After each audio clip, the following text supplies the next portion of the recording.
स्वागत है आप सभी का हमारे आज के विशेष सत्र में, जिसमें कि आज हम बहुत इम्पोर्टेंट डिस्कशन करने वाले हैं हमारे कृष्णा कॉन्शियसनेस से संबंधित। तो प्रभुपाद जी बताते हैं कि जो ये कृष्ण भावनामृत आंदोलन है, ये जो कृष्णा कॉन्शियसनेस मूवमेंट है, ये बनाया गया है किस चीज़ के लिए?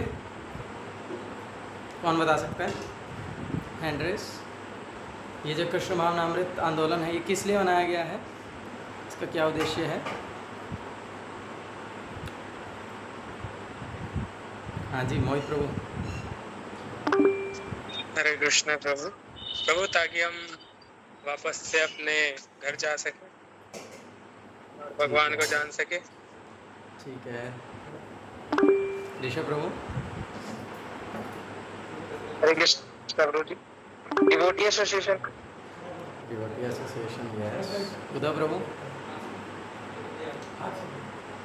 हरे कृष्णा।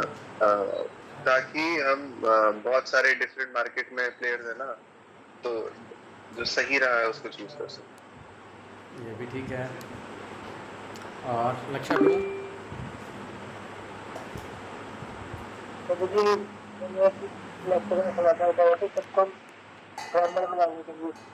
आपकी आवाज़ क्लियर नहीं आई, मुझे समझ में नहीं आया।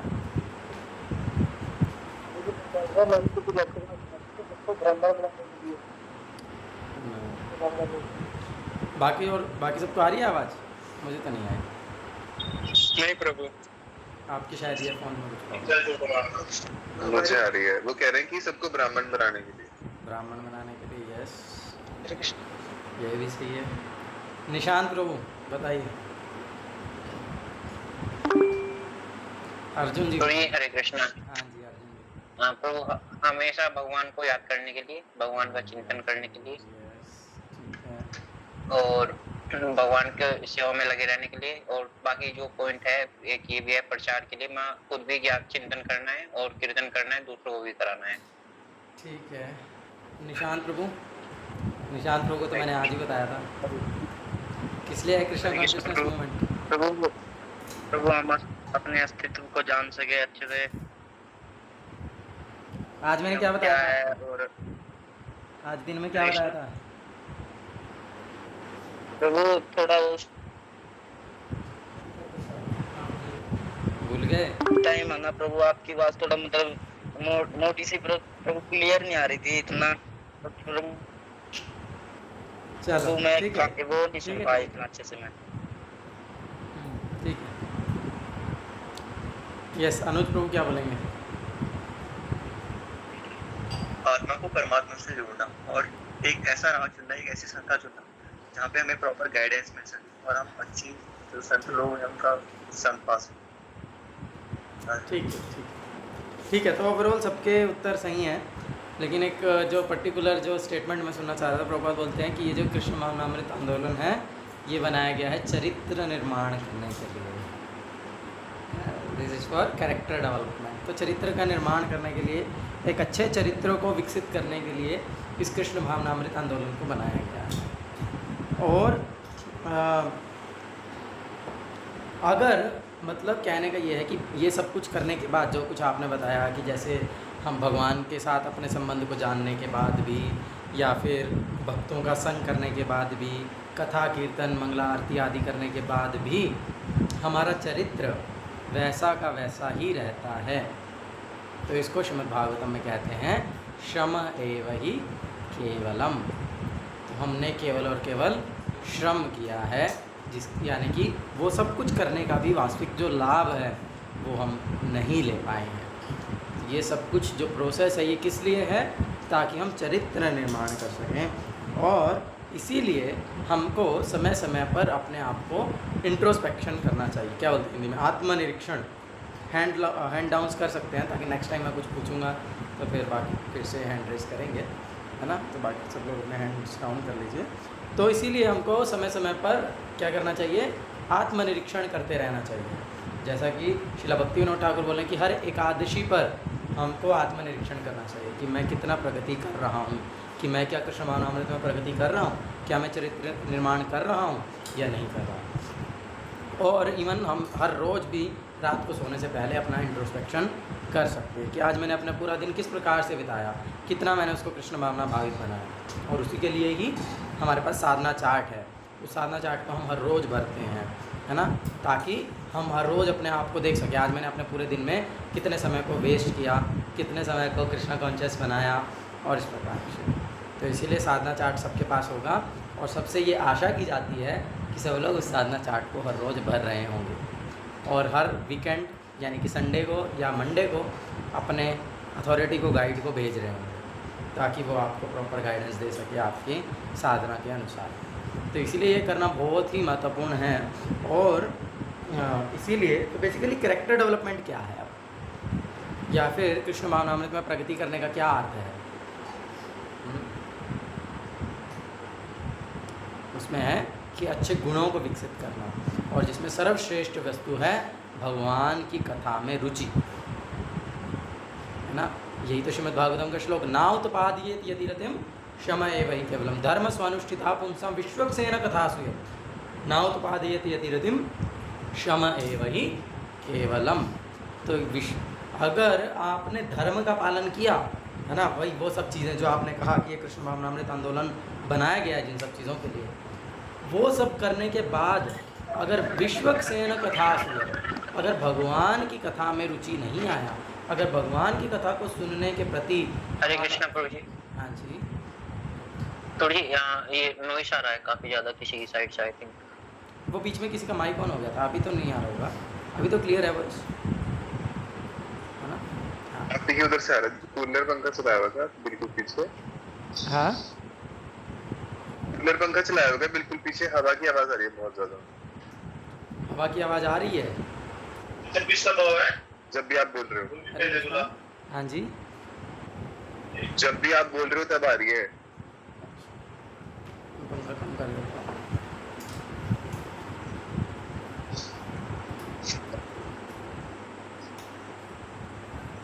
अभी ठीक है। हरे कृष्णा कृष्ण कृष्ण हरे हरे, हरे राम राम राम हरे हरे। अभी ठीक है ना? ओके। राजकुमार प्रभु जी कुछ कहना चाहते थे?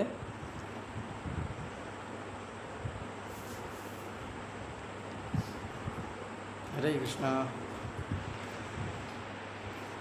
ठीक है, तो हमें चर्चा कर रहे थे कि कृष्ण भावनामृत में प्रगति करने का अर्थ है भगवान की कथा में रुचि विकसित करना, रुचि उत्पन्न करना। और अगर हमारी कृष्ण भावनामृत में रुचि नहीं बढ़ रही है तो इसका मतलब क्या कर रहे हैं? हम केवल श्रम ही कर रहे हैं, श्रम एव ही केवलम। तो हमारे द्वारा किए गए सारे प्रयास केवल श्रम बन करके ही रह जाएंगे, उसका हमको वास्तविक लाभ नहीं मिलेगा। तो यानी कि इस कृष्ण भावनामृत आंदोलन का जो वास्तविक उद्देश्य है वो क्या है? भगवान की कथा में रुचि विकसित करना, भगवान के नाम रूप गुण लीला में रुचि विकसित करना। तो हम तो कथा सुनते हैं लेकिन फिर भी हमारी कथा में रुचि उत्पन्न क्यों नहीं हो रही है? तो कैसे हम भगवान की कथा में रुचि उत्पन्न कर सकते हैं? तो ये एक बहुत ही महत्वपूर्ण विषय है जिस पर आज हम चर्चा कर रहे हैं कि भगवान की कथा में हम कैसे रुचि उत्पन्न कर सकते हैं।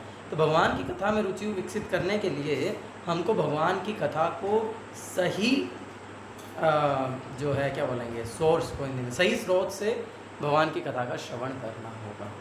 तो जब हम सही प्रोसेस से कार्य को करेंगे, कथा को सुनेंगे, तब हम उसका वास्तविक लाभ ले पाएंगे, तब हमारा स्वतः ही उस कथा में रुचि आ जाएगा। तो इसके लिए हम आज चर्चा करेंगे श्री चैतन्य चरितामृत से एक श्लोक है, चैतन्य चरितामृत मध्य लीला, अध्याय संख्या 22 और श्लोक संख्या 131। बहुत सुंदर श्लोक है, पीछे पीछे दोहराने का प्रयास कर सकते हैं। मैं एक एक शब्द बोल रहा हूँ, एक एक शब्द पीछे पीछे बोलिए, फिर उसके बाद साथ में जोड़ करके बोलेंगे। श्रीमद् भागवत अर्थानाम श्रीमद् भागवत अर्थानाम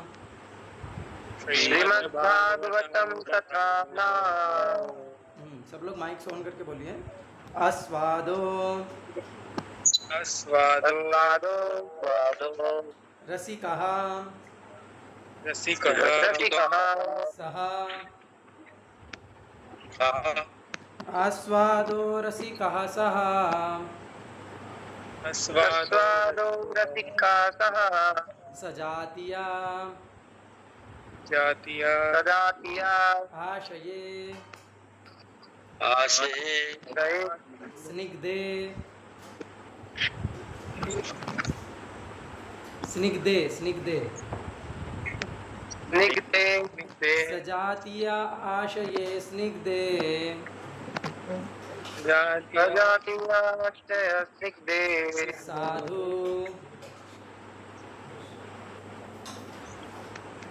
साधु संगा साधु साधु संग सतोवरे हरे साधु संगा सतोवरे। साधु संग सत्संग। ठीक है, अब आप सब लोग अपने माइक्स को बंद कर लो और मैं फिर से इस श्लोक को बोलता हूँ, ध्यान से सुनो। श्रीमद्भागवतार्थानाम् आस्वादो रसिकासः सजातीयस्य आशये स्निग्धे साधु संग सतोवरे। तो क्या बोल रहे हैं, इसमें दो चीज़ों के बारे में वर्णन किया है। कृष्णा प्रभु आप अपने माइक को म्यूट कर लीजिए। तो इसमें सबसे पहली बात ये बताई गई है कि श्रीमद् भागवतम को कैसे सुनना है, श्रीमद् भागवतम को कहाँ सुनना है, किस प्रकार से हमको सुनना है। तो श्रीमद् भागवतामृतार्थानाम आस्वादो, श्रीमद् भागवत का हमको आस्वादन करना है, श्रीमद् भागवत का हमको आस्वादन करना है रसिकहा सहा, किसके साथ में, रसिकों के साथ में। जो रसिक, रसिक का अर्थ होते हैं जो रसों से पूर्ण हैं, है ना। तो जो रसों से पूर्ण हैं ऐसे साधुओं के साथ में मिलकर के हमको श्रीमद् भागवतम का पाठ करना है या श्रीमद् भागवतम को श्रवण करना है, यानी कि श्रीमद् भागवतम को आस्वादन करना है। तो भगवान की कथा को यहाँ पर प्रभुपाद जी ट्रांसलेशन में बता रहे हैं, रसिक साधु का अर्थ क्या है। श्रील गौर गोविंद स्वामी महाराज भी बोलते हैं अपने लेक्चर्स में, रसिक साधु, रसिक साधु means pure devotee of Lord Krishna. जो भगवान कृष्ण के शुद्ध भक्त हैं उनको कहा जाता है रसिक साधु। तो इसीलिए जो भगवान के शुद्ध भक्त हैं उनके द्वारा हमको श्रीमद् भागवतम को आस्वादन करना चाहिए। जैसे कि एक और श्लोक आता है चैतन्य चरितामृत में, भागवत पढ़ोगिया वैष्णवेर स्थाने, भागवत पढ़ोगिया भागवत स्थाने, कि जब यदि हम ग्रंथ भागवत को पढ़ना चाहते हैं, यदि हम ग्रंथ भागवत को समझना चाहते हैं, भागवत का मतलब क्या है, भगवान की कथा, है ना। तो यदि हम भगवान की कथा भगवान की कथा को समझना चाहते हैं तो उसके लिए हमको क्या करना होगा, भागवत स्थाने जाना होगा। उसके लिए हमको भगवान के शुद्ध भक्त का आश्रय लेना होगा। तो इसीलिए जो भगवान की कथा है उसको हमको सुनना है भगवान के शुद्ध भक्तों के संग में। तो यहाँ पर प्रभुपाद जी तात्पर्य में एक्सप्लेन करते हैं कि शुद्ध भक्त का मतलब क्या है, यानी कि हमको जो भागवत की कथा है वो प्रोफेशनल भागवता रिसाइटर से नहीं सुननी है। यानी कि जो क्या बोलते हैं, प्रोफेशनल को हिंदी में क्या बोलेंगे,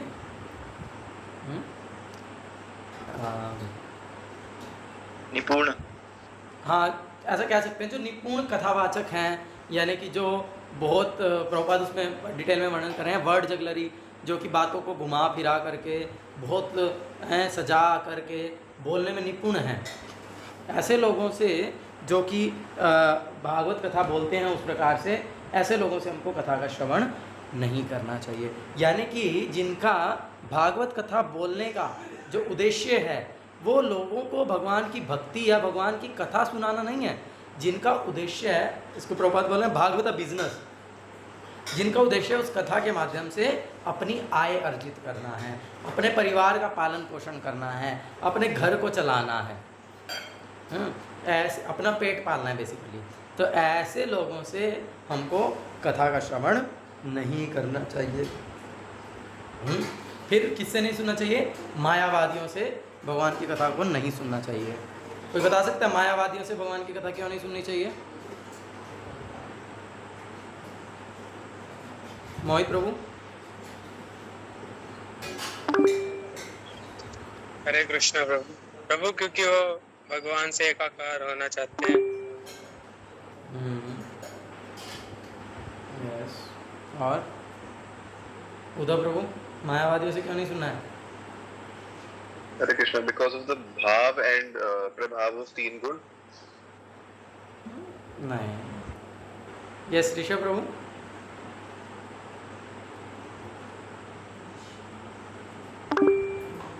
ऋषभ, अर्जुन।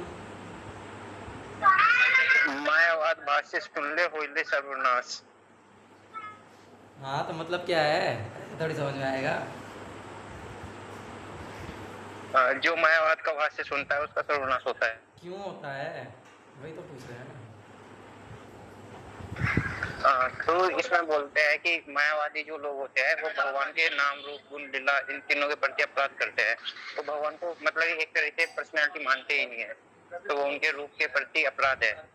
यस, मायावाद का सरल सा अर्थ है कि जो भगवान को भी माया के अधीन मानते हैं। हाँ, तो यानी कि वे समझते हैं कि हम भी भगवान ही हैं, लेकिन अभी माया के अधीन हो गए हैं, तो इसलिए हम अपने आप को यहाँ पर मतलब कि हम जन्म मृत्यु जरा व्याधि में फंस गए हैं। मुक्त हो जाएंगे तो हम भी भगवान बन जाएंगे, तो हम भगवान ही हैं, तो भगवान ही बन जाना चाहते हैं।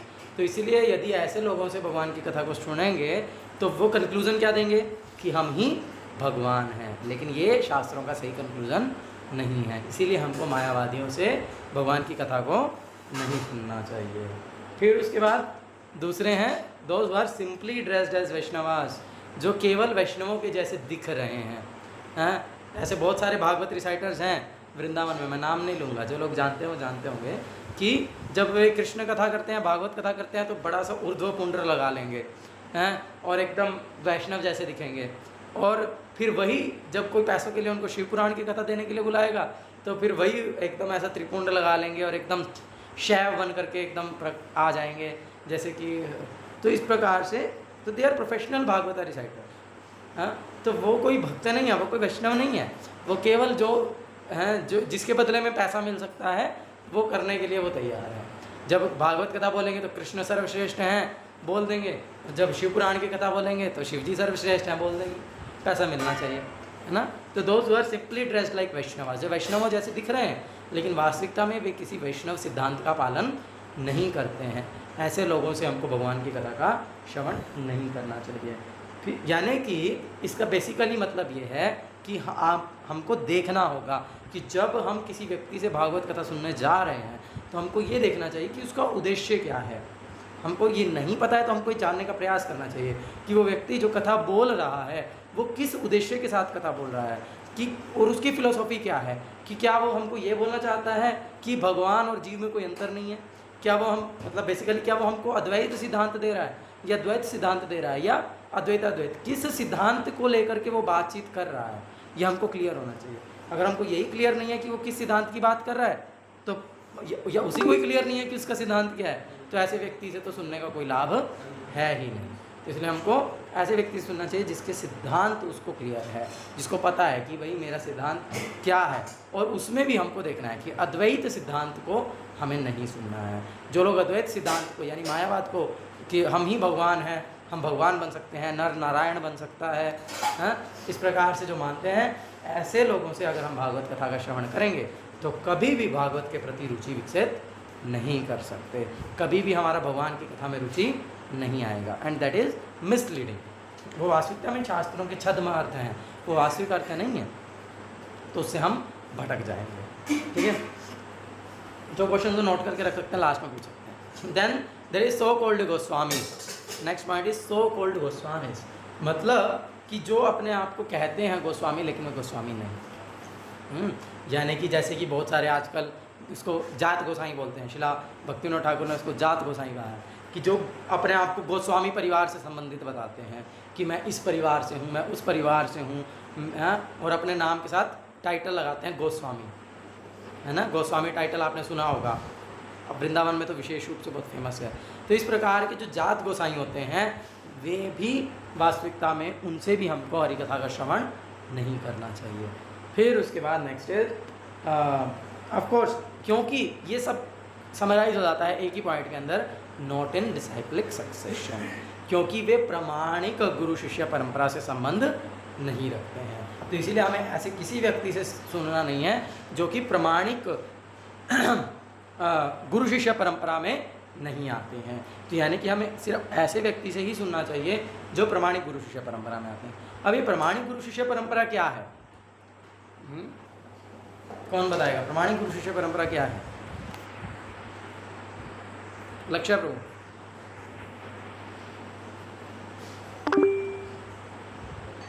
जो भगवान से आती है जो है परंपरा वो। उधर प्रभु ट्रांसलेट करो क्या बोला,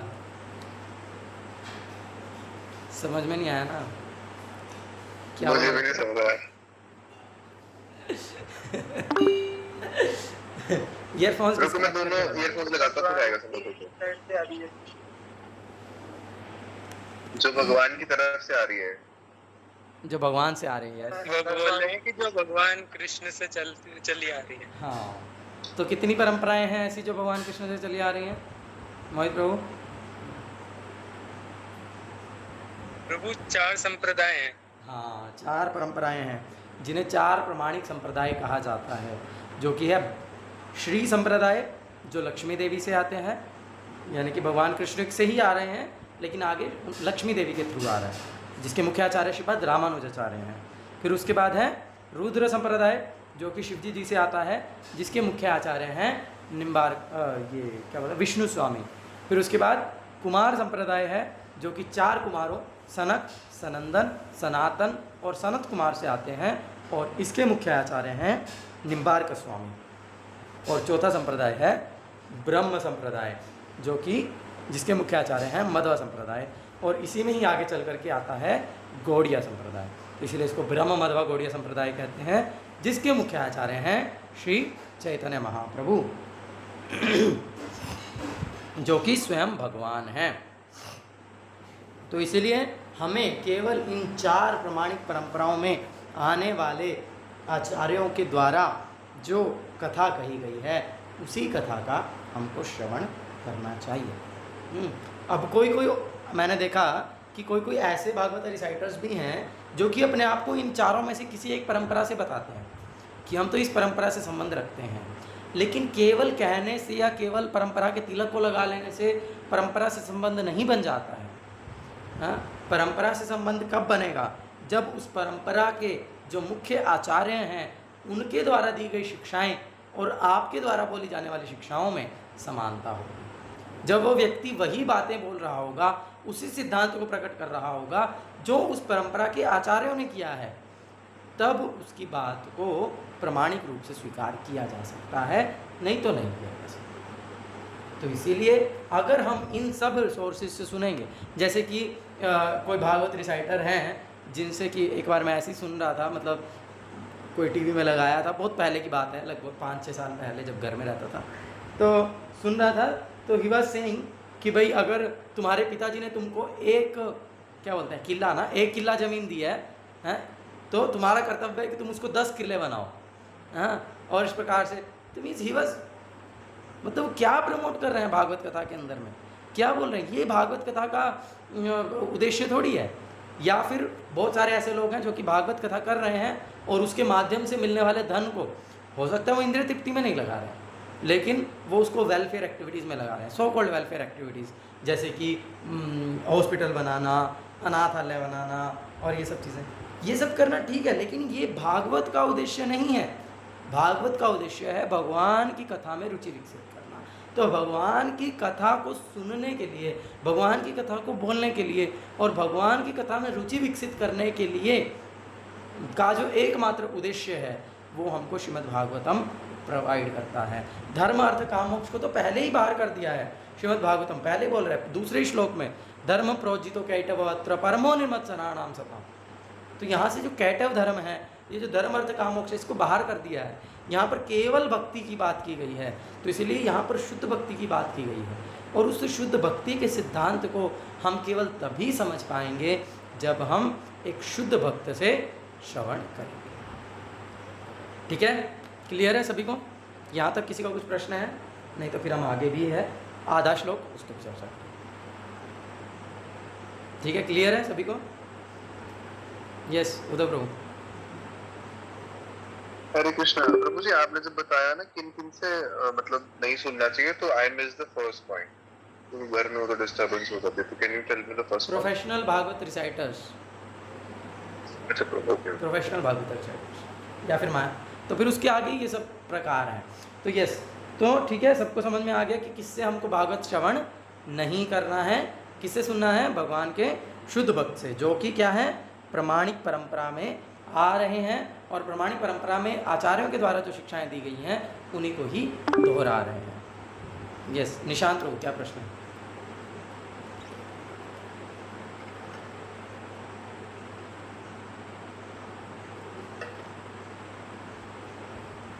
बोलिए क्या प्रश्न है निशांत प्रभु? हरे कृष्ण प्रभु। तो प्रभु इसमें एक तो श्री संप्रदाय, रुद्र संप्रदाय बताइए ना। श्री आवाज नहीं आ रही शायद, रुद्र, नेट स्लो है। श्री रुद्र, कुमार और ब्रह्म। श्री संप्रदाय, रुद्र संप्रदाय, कुमार संप्रदाय और ब्रह्म संप्रदाय। चलिए ठीक है, तो आगे बढ़ते हैं। अब सेकंड पार्ट ऑफ द श्लोक है सजातीय आशये स्निग्धे साधु संग स्वतोवरे। तो अब यहाँ पर ये बता रहे हैं कि हमें किन भक्तों का संग करना है। इन जैसे हम 4 परंपराओं के बारे में भी डिस्कस किए, तो अब हमें किस साधु का संग करना चाहिए और किस साधु का संग नहीं करना चाहिए। बेसिकली ये भी श्रवण से ही संबंधित है, क्योंकि जब हम किसी से श्रवण करते हैं तो संग ही तो कर रहे हैं, है ना। संग करने का मतलब क्या है कि सामने वाले व्यक्ति के विचारों का प्रभाव मेरे ऊपर पड़ रहा है, तो इसका अर्थ है कि मैंने सामने वाले का संग किया, है ना। तो इसीलिए अब यहाँ पर बता रहे हैं कैसे साधु का हमको संग करना चाहिए। तो इसमें 3 मुख्य पॉइंट्स हैं। फर्स्ट इज सजातीय, सेकंड इज स्निग्धा और थर्ड इज स्वतोवरे। तो पहला क्या है, सजातीय आशय, नोट कर सकते हैं आप लोग। सजातीय आशय जिसका मतलब क्या है कि सिमिलर डिज़ायर्स या फिर सिमिलर मूड। सजातीय मीन्स एक ही जाति का, है ना, एक ही जाति का आशय, आशय माने इच्छाएं करना। तो जिसकी इच्छाएं एक जैसी हैं या जिसका मनोभाव एक जैसा है उसको कहते हैं सजातीय आशय। तो इसीलिए हमको कैसे भक्तों का संग करना है, सजातीय भक्तों का संग करना है। क्यों? क्योंकि श्रील प्रभुपाद उपदेशामृत के इंट्रोडक्शन में, भूमिका में वर्णन करते हैं कि the advancement in Krishna consciousness depends on the attitude of a devotee. कि कृष्ण भावनामृत में जो प्रगति है वो एक भक्त के मनोभाव पर निर्भर करती है। तो इसीलिए हम, ठीक है, हो सकता है कोई व्यक्ति बहुत जप कर रहा है, बहुत सेवा करता है, बहुत कथा सुना, बहुत कुछ किया, बड़ा बड़ा कुछ किया, बहुत दान दिया, सब कुछ किया, लेकिन अगर उसका मनोभाव ठीक नहीं है तो वो कृष्ण भावनामृत में प्रगति नहीं कर सकता। तो इसीलिए हम सेवा के साथ में सेवा का मनोभाव सही होना भी अत्यावश्यक है। और वो मनोभाव कब सही रहेगा, जब हम ये सजातीय, स्निग्ध और स्वतोवरा भक्तों का संग करेंगे। तो इसीलिए उसमें बोले हैं कि जो सजातीय हैं, जो सिमिलर सेम मूड के डिवोटीज़ हैं, जो एक ही जाति के, ऐसा हम कह सकते हैं, जो भक्त हैं, उन्हीं का ही हमको संग करना चाहिए, जिसको हम इंग्लिश में कहते हैं लाइक माइंडेड डिवोटीज़। इसका अर्थ है कि same philosophy, the devotees having the same philosophy, एक ही दर्शन को लेकर के जब हम चलते हैं तो उसको हम कहते हैं सजातीय। तो जैसा कि अभी आप सब जो ये प्रयास कर रहे हैं, तो हम सब कौन सी परंपरा में हैं, कौन सी धारा में हैं दीपक प्रभु जी? किस परंपरा में आते हैं आप?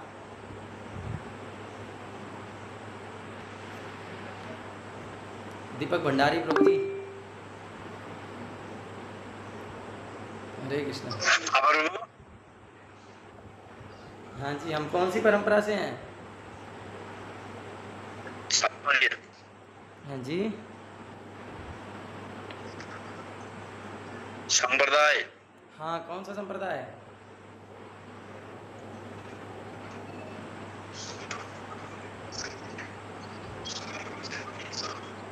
नहीं पता है? गौरव प्रभु। हरे कृष्ण प्रभु जी। ब्रह्म मध्व गौड़ी वैष्णव संप्रदाय। हाँ जी, ब्रह्म मध्वा गौड़िया संप्रदाय। तो जो ब्रह्म मध्वा गौड़िया बेसिकली क्या है, ये गौड़िया परंपरा है। गौड़िया परंपरा का क्या अर्थ है, ये चैतन्य महाप्रभु की धारा है। हम चैतन्य महाप्रभु की धारा में आते हैं। हम जो ये शिक्षाओं का पालन कर रहे हैं, जो हम ये भगवत गीता भागवत आदि ग्रंथों का पाठ कर रहे हैं, वो हम किसकी धारा में कर रहे हैं, श्री चैतन्य महाप्रभु की परंपरा में कर रहे हैं। तो इसीलिए हमें किन भक्तों का संग करना है, सबसे पहले अगर हम समझें तो जो गौड़िया वैष्णव हैं, जो गौड़िया परंपरा में आते हैं, जो गौड़िया परंपरा के बाहर हैं, उन सभी साधुओं का, चाहे वो प्रमाणिक हो या अप्रमाणिक हो, सबका हमको सम्मान करना है, सबको प्रणाम करना है। इमन प्रभुपाद बोलते हैं मायावादी भी है, उसको भी प्रणाम करना है। तो सबको बहुत सम्मान करना है, सब कुछ करना है, लेकिन संग नहीं करना, लेकिन उनसे कथा का श्रवण नहीं करना है। उनके पास बैठ करके, या आजकल तो बहुत इजी हो गया ना, यूट्यूब पे कुछ भी सुन लो कहीं से भी। तो जो गौड़िया वैष्णव नहीं है, यानी जो चैतन्य महाप्रभु को भगवान के रूप में स्वीकार नहीं करता है, ऐसे व्यक्ति से कथा का श्रवण नहीं करना है। तो इसीलिए सबसे पहले हमको ये समझना है, गौड़िया वैष्णवों से हरि कथा का श्रवण करना। अब गौड़िया वैष्णव भी बहुत तरह के हैं, गौड़िया वैष्णवों में बहुत प्रकार हैं। तो इसीलिए गौड़िया वैष्णवों में भी जो भक्ति विनोद ठाकुर जी की धारा है, जो भक्ति विनोद ठाकुर जी ने जो हमको शिक्षाएं दी हैं, जिन्होंने 13 अपसंप्रदायों, आउल बाउल जात गोसाई और बहुत सारे जो अलग अलग अपसंप्रदाय थे जो कि चैतन्य महाप्रभु के नाम से चल रहे थे, उनका खंडन किया है और प्रामाणिक चैतन्य महाप्रभु की धारा को स्थापित किया है शिला भक्ति विनोद ठाकुर जी ने, जिसमें कि उन्होंने दीक्षा प्रणाली को अधिक महत्व ना देकर के शिक्षा प्रणाली को अधिक महत्व दिया है कि हमारा जो परंपरा में जो शिक्षा लेना है वो अधिक महत्वपूर्ण है।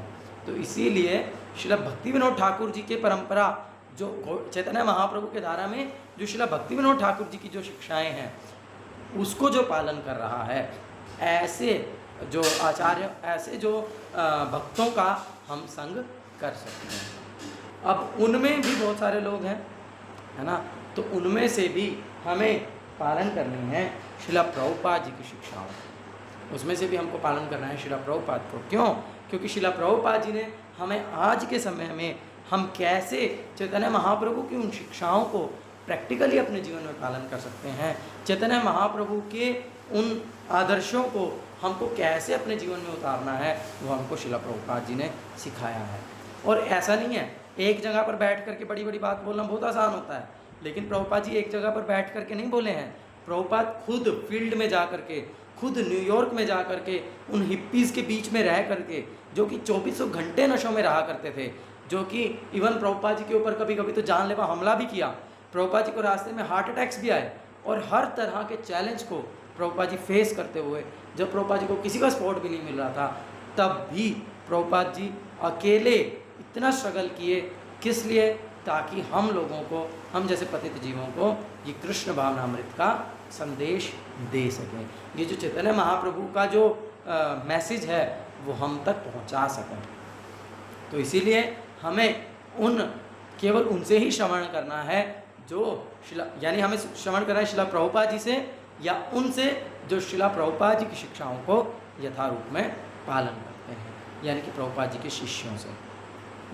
और उन प्रभुपाद जी के शिष्यों में भी मुख्य रूप से अगर हम सजातीय होंगे तो हमको श्रवण करना है हमारे गुरु महाराज परम पूज्य शिला सुबक स्वामी गुरु महाराज से। तो जो शिला सुबक स्वामी गुरु महाराज के शिष्य हैं या उनको गुरु के रूप में मानते हैं, शिष्य बनना चाहते हैं, तो उन्हें केवल शिला सुबक स्वामी गुरु महाराज से ही श्रवण करना चाहिए, शिला प्रभुपाद जी से और शिला सुबक स्वामी गुरु महाराज से श्रवण करना चाहिए। क्यों?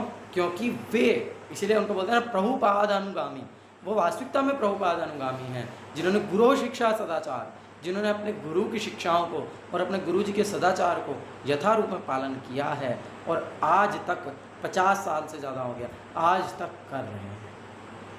तो इसीलिए ऐसे महान आचार्य, ऐसे महान गुरु को हमको यथारूप में, हमको भी उनके निर्देशों को पालन करने का प्रयास करना है। और एक्चुअली क्या है कि प्रभुपाद जी ने तो सबके लिए दिया है, जो कृष्णा कॉन्शियसनेस मूवमेंट है वो हर किसी के लिए बनाया, तो इसीलिए उन्होंने अपने अलग अलग शिष्यों को अलग अलग इंस्ट्रक्शंस दिए हैं।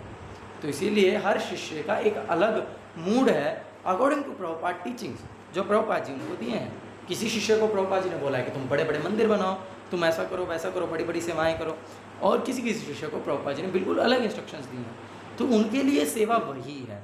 तो जैसे हमारे गुरु महाराज को प्रभुपाद जी ने इंस्ट्रक्शन दिया कि बी लाइक एन इंडियन साधु, कि जिस प्रकार से एक भारतीय साधु रहता है एकदम सरल जीवन, उस प्रकार से तुम रहो। और हम देखते हैं गुरु महाराज कोई पोस्ट पोजीशन नहीं लिए, हालांकि उनको ऑफ़र भी किया गया इस्कॉन में जीबीसी और अदर जो बिग पोस्ट हैं उनके लिए, लेकिन गुरु महाराज उनको एक्सेप्ट नहीं किए, क्योंकि प्रभुपाद उनको चाहते थे कि वे केवल एक भारतीय साधु के तरह रहे। और गुरु महाराज के अगर आप आचरण को देखेंगे, आप जीवन को देखेंगे, तो आप देख पाएंगे कि किस प्रकार से श्रील गुरु महाराज इतना सरल जीवन जिए हैं। सबसे बड़े सन्यासी होने के बाद भी, आज के समय में इस्कॉन में प्रभुपाद जी के शिष्यों में सबसे सीनियर, सबसे वरिष्ठ होने के बाद भी कितनी विनम्र स्थिति में रहते हैं, कितने ज़्यादा हमेशा भगवान की सेवा के लिए, कितना कष्ट करने के लिए हमेशा तैयार हैं, और अपने गुरु जी के निर्देशों को पालन करने के लिए हमेशा तैयार हैं। जैसे कि अभी भी 86 साल उम्र है, लेकिन अभी भी he still travelling all over the world for preaching this Krishna consciousness. Prabhupada ji की शिक्षाओं को अभी भी संसार में प्रचार करने के लिए अभी भी इतना कष्ट कर रहे हैं। तो इसीलिए ऐसे महान आचार्य जो कि है ना, ऐसा बोलते हैं शुद्ध भक्त means Manu is mad after Krishna, जो कृष्ण के लिए पागल है। तो वास्तविकता में ऐसा गुरु कृष्ण के लिए पागल है। और डिटेल में जानना चाहते हो तो गुरु महाराज के लिए हमने स्पेशल सेशन किया हुआ है, जो कि मेरे यूट्यूब चैनल में है, आप उधर से सुन सकते हैं गुरु महाराज के विषय में। तो इसीलिए हमको सजातीय होने का अर्थ है कि हमको केवल प्रभुपाद जी से श्रवण करना है और गुरु महाराज से श्रवण करना है, या फिर ऐसे भक्तों से हम श्रवण कर सकते हैं जो कि गुरु महाराज की शिक्षाओं को विशेष रूप से, गुरु महाराज के जो भाव को, जो गुरु महाराज जी जो हमको मूड दिए हैं, गुरु महाराज ने जो हमको प्रभुपाद जी की शिक्षाओं के अनुसार, प्रभुपाद जी के निर्देशों के अनुसार जिस तरह से हमको ढालने के लिए गुरु महाराज ने हमको शिक्षाएं दी हैं, वे चाहते हैं कि हम भी वास्तविकता में भारतीय मतलब एक साधु बने, वास्तविक साधु बने, और जो है भगवान के शुद्ध भक्त बने। तो उन शिक्षाओं को जो यथारूप में पालन कर रहे हैं, जो गुरु महाराज से पर्सनली सीखे हैं, और आगे उन्हीं चीज़ों को ही दोहरा रहे हैं जो गुरु महाराज प्रभुपाद बोलते हैं, ऐसे भक्तों का ही हमको संग करना चाहिए, ऐसे भक्तों से ही हमको श्रवण करना चाहिए।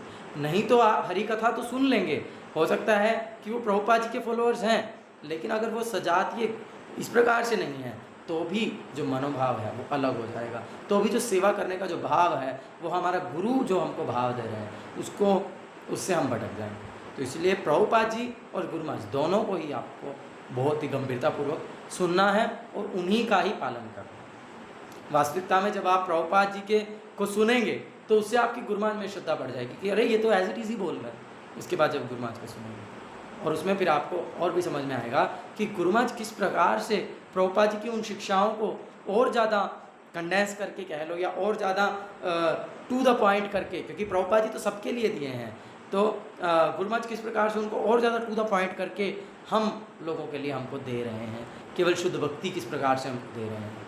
तो इसीलिए ये सजातीय आशय का अर्थ है। तो इसीलिए हमें उन्हीं से ही सुनना है, ठीक है, या तो प्रभुपाद जी से या गुरु महाराज से, या गुरु महाराज के उन शिष्यों से जो कि गुरु महाराज प्रभुपाद जी को ही यथारूप में प्रस्तुत कर रहे हैं और उनसे पर्सनली सुन करके सीखे हैं। ऐसे भक्तों का हमको संग करना है, ऐसे भक्तों से कथा का श्रवण करना चाहिए। ठीक है, क्लियर है सभी को? आगे चलें नेक्स्ट पॉइंट में। ठीक है, तो नेक्स्ट पॉइंट इज स्निग्ध, सजातीय, स्निग्ध, स्वतोवरे, तीन चीज़ें हैं। तो सजातीय हो गया, सेकंड इज स्निग्ध। स्निग्ध का क्या अर्थ होता है? स्निग्ध का अर्थ होता है अफेक्शनेट, प्रेमपूर्ण, जो प्रेमपूर्ण है, अफेक्शनेट है। तो इसके दो अर्थ हो सकते हैं। जैसे एक तो स्निग्ध का अर्थ है कि जो हमारा डिवोशनल अफेक्शनेट है, यानी जो हमारा भगवान के प्रति जो भाव है, तो वही भाव जिन भक्तों का है उन्हीं भक्तों का हमको संग करना चाहिए। हाँ, यानी कि जिस भाव से हम भगवान की उपासना करते हैं उसी भाव से ही जो भक्त भगवान की उपासना करते हैं उनको ही, उनका ही हमको संग करना चाहिए। जैसे कि गुरु महाराज का एक लेक्चर है, पुराना लेक्चर है, और गुरु महाराज उसमें बहुत स्ट्रॉन्ग बोलते हैं। तो उसमें बता रहे हैं गुरु महाराज कि to us even Shrimati Radha Rani is subordinate to Krishna. हालांकि ऐसी आपको बहुत सारी कथाएं मिल जाएंगी जहाँ पर भगवान कृष्ण श्रीमती राधा रानी के अधीन हैं, वे उनके चरणों की वंदना करते हैं, एटसेट्रा एटसेट्रा, ऐसी बहुत सारी चीज़ें हैं। लेकिन जब तक हम बद्धावस्था में हैं, जब तक हम मुक्त नहीं हो जाते हैं, जब तक हम शारीरिक स्तर से ऊपर नहीं उठ रहे हैं, जब तक हमारा अपोजिट जेंडर के प्रति, स्त्री पुरुष के प्रति आकर्षण है, तब तक we should understand that Shrimati Radha Rani is subordinate to Krishna, कि जो कृष्ण हैं वे परम भगवान हैं, कृष्ण जो हैं वो सर्वश्रेष्ठ हैं, और इवन श्रीमती राधा रानी भी उनके अधीन हैं, उनसे ऊपर नहीं। हालांकि हो सकता है कि हायर टर्म्स में जब हम जाएंगे तो वो चीज़ को हम समझ पाएँ। जैसे हम सिंपल उदाहरण से समझे तो मैथमेटिक्स में है ना, जैसे हम जब नया नया अंडर रूट पढ़ना शुरू करते हैं तो ये बताया जाता है कि अंडर रूट सिर्फ परफेक्ट स्क्वायर जो नंबर्स होते हैं उन्हीं का ही होता है। जैसे 4, 16, 2500 है ना, कि जो परफेक्ट स्क्वायर नंबर्स हैं उन्हीं का ही अंडर रूट हो सकता है।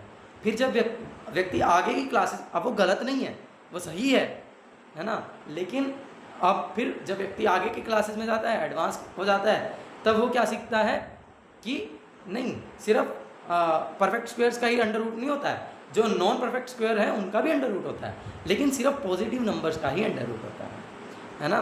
तो इस प्रकार से व्यक्ति सीखता है। फिर उसके बाद आगे चलता है और हायर मैथमेटिक्स में, तो फिर वो सीखता है कि जो नेगेटिव नंबर्स होते हैं उनका भी अंडर रूट हो सकता है ना। तो अब देखा जाए तो तीनों स्टेटमेंट्स अलग अलग हैं, तीनों स्टेटमेंट्स एक दूसरे को कॉन्ट्राडिक्ट करती हैं, लेकिन तीनों गलत नहीं हैं, तीनों ही स्टेटमेंट सही हैं। डिपेंड करता है कि कौन किस स्तर पर है।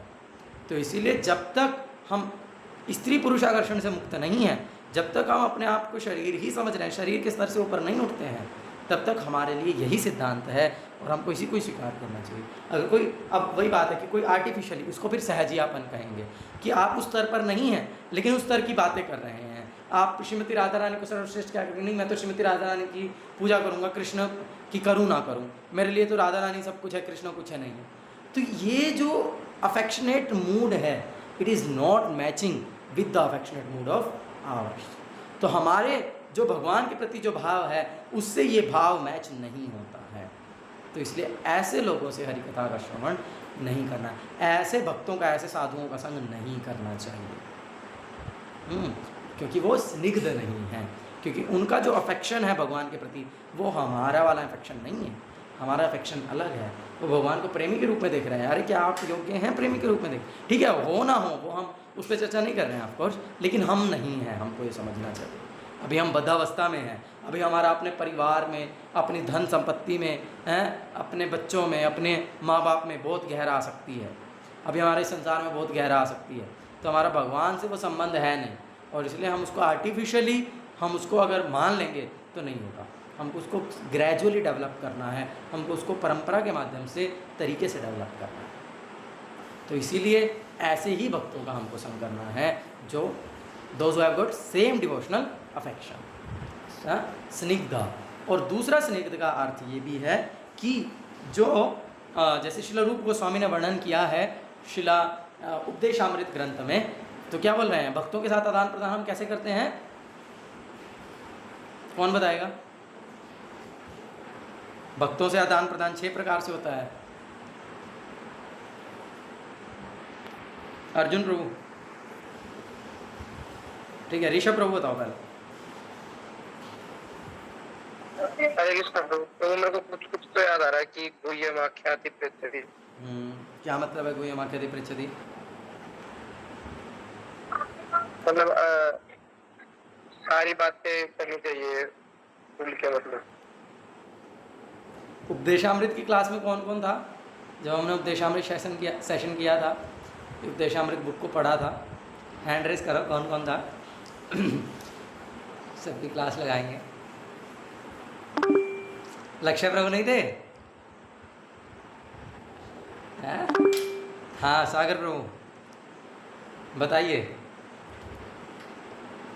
उपदेशामृत में पढ़ा था ना, भक्तों के साथ आदान प्रदान के 6 प्रकार, किस प्रकार से हम भक्तों से आदान प्रदान कर सकते हैं।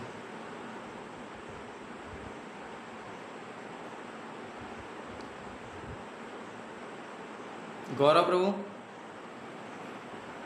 हरे कृष्ण प्रभु। एक तो वो था कि जैसे हम भक्तों को प्रसाद खवाते हैं और फिर हम भी उनके घर पाने जाते हैं, प्रसाद आदान प्रदान करते हैं। और फिर एक तो ठीक ये है था ठीक है ठीक कि है ठीक है, सब नहीं हमें बताना, ठीक भक्तों है। से लेना ही नहीं है, देना भी है। हाँ ये ठीक है, बता दिया सब कुछ। ठीक है, निशांत प्रभु बताओ क्या बताया। निशांत रिपीट।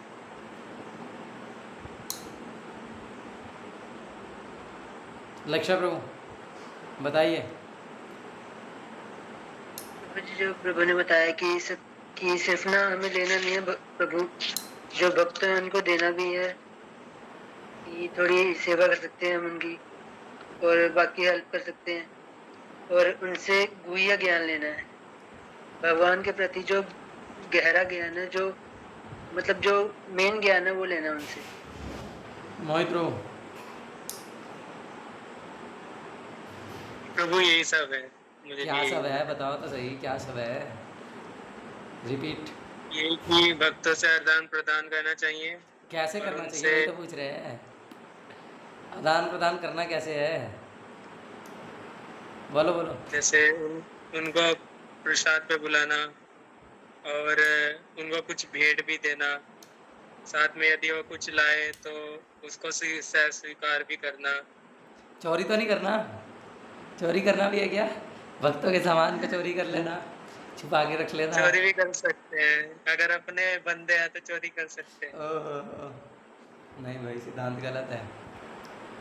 चलो, तो यस, ददाति प्रतिगृह्णाति गुह्यम आख्याति पृच्छति भुंजते भोजयते चैव षड्विधा प्रीति लक्षणम। भक्तों को उपहार भेंट उपहार में देना, भक्तों से उपहार स्वीकार करना, उन जो क्या बोलते हैं जूनियर्स हैं उनको वरिष्ठ भक्तों से जो है अपनी समस्याओं को गुह्य रूप से पूछना, और जो सीनियर्स हैं उनको जूनियर्स को सहायता करना, हरि कथा बताना, भगवान के कथा बताना, और क्या बोलते हैं भक्तों के द्वारा प्रसाद खाना और भक्तों को प्रसाद खिलाना। ये सब भक्तों के साथ आदान प्रदान के 6 लक्षण हैं, भक्तों से प्रेम बढ़ाने के 6 चीज़ें हैं। तो इसीलिए जो इसमें अब हमने उस समय डिस्कस किया था कि जो ददाति प्रतिगृह्णाति है या जो भुंजते भोजयते है, यानी कि आप हर किसी भक्त को प्रसाद खिला सकते हो और आप हर भक्त के द्वारा लाए गए प्रसाद को स्वीकार कर सकते हो, आप हर भक्त को भेंट दे सकते हो और हर भक्त के द्वारा भेंट को स्वीकार भी कर सकते हो, लेकिन गुह्यम आख्याति पृच्छति हर भक्त के साथ में आप नहीं कर सकते।